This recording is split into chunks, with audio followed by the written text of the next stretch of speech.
Today, I wanted to show you how I track my macros and just everything that I eat. So, I use a free website and app. It's called Fat Secret. That's what is showing here. And like I said, it is free. The reason I chose this one is because it will track my fiber and my net carbs, whereas the other free versions of other apps and websites don't track those things. It'll track your carbs, but not your net carbs, and it'll track your fat and your protein, which I also want to track. But that's why I chose Fat Secret because the free version will track more things than those other free versions. This is when I go to my Fat Secret page. This is like the default. So this is kind of what comes up for me. It's really just showing my weight history because that's what I've added. If I had journal entries, it would show that here, but I don't usually do those. Then if I click on this here, this takes me to like today because that's the day that I'm on. Takes me to today. I have not eaten anything today. It is 10:15. I am nowhere near hungry.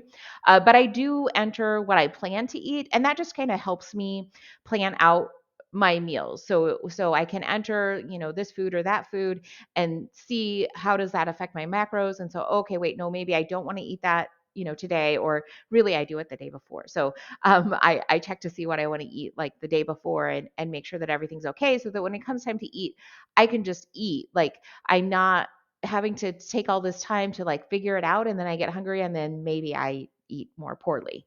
So that is why I do that this way.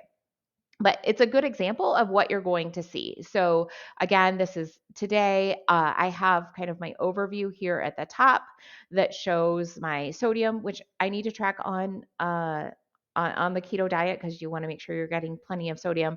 My fat, of course, my fiber, my net carbs, my protein, and my calories. Now, I can actually change this if I click on settings, then I can choose here which ones I want to see. So the ones that you want to see will show up and the ones that you don't want to see, won't. So you can decide on that.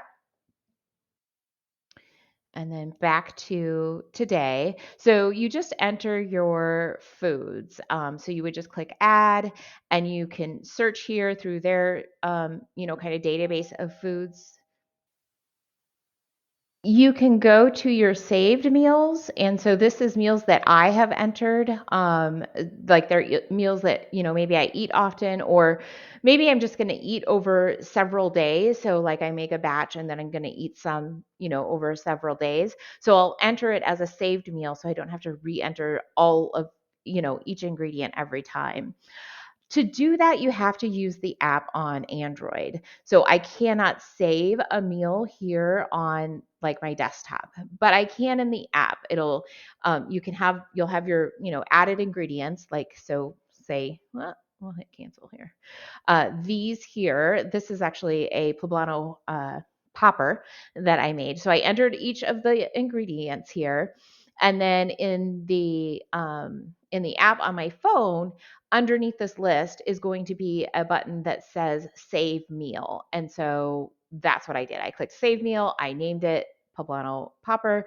And now, because I plan to have this a couple times, now I can just add poblano popper from my saved meals list. Right here is actually where it is.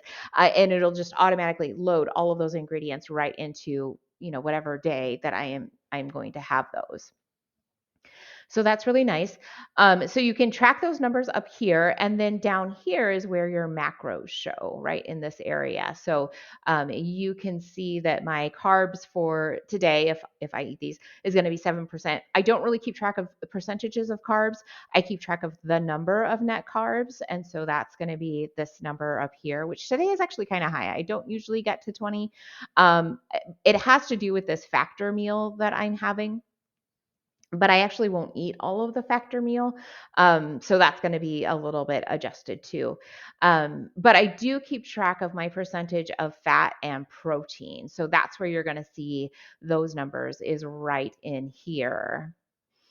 You can enter your weight. Like I said, I enter my weight. So you would just click on my weight history and you would click on weigh in and you can enter your weight there. There's also a journal here which does also keep track of your weight. It shows your weight entries, but you could also put in things like I went to a birthday party today. Like, so if you're like, why did I eat so much that day? You can kind of see it. There are groups and challenges and forums and people you can follow and things like that. I don't use those, so I can't really comment on how to use those. I just know it's more of the like social component of Fat Secret.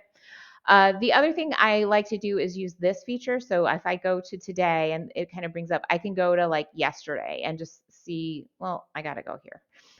Whatever part I'm on is going to go to that day. So I can like see what I had yesterday and I can, go to last week and see what I had last week. But I can also click on month view, and I like that. I like to be able to like come here and just kind of see an overview of like how my journey is going. So I do also use that feature, and I use the feature of entering my activity for the day, which is this here. And so I can go and I can enter, just what I did during the day.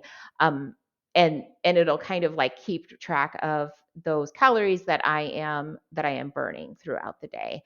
And so that will show, I mean, it obviously shows here, but if I go to my month view, that is the green numbers. So the green numbers are my there we go.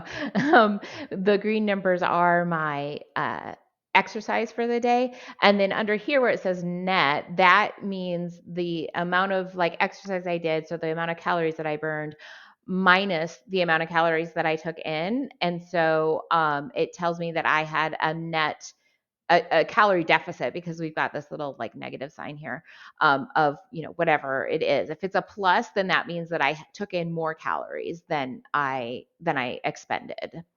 All right, so that is how I use Fat Secret to track my macros and everything for my keto diet.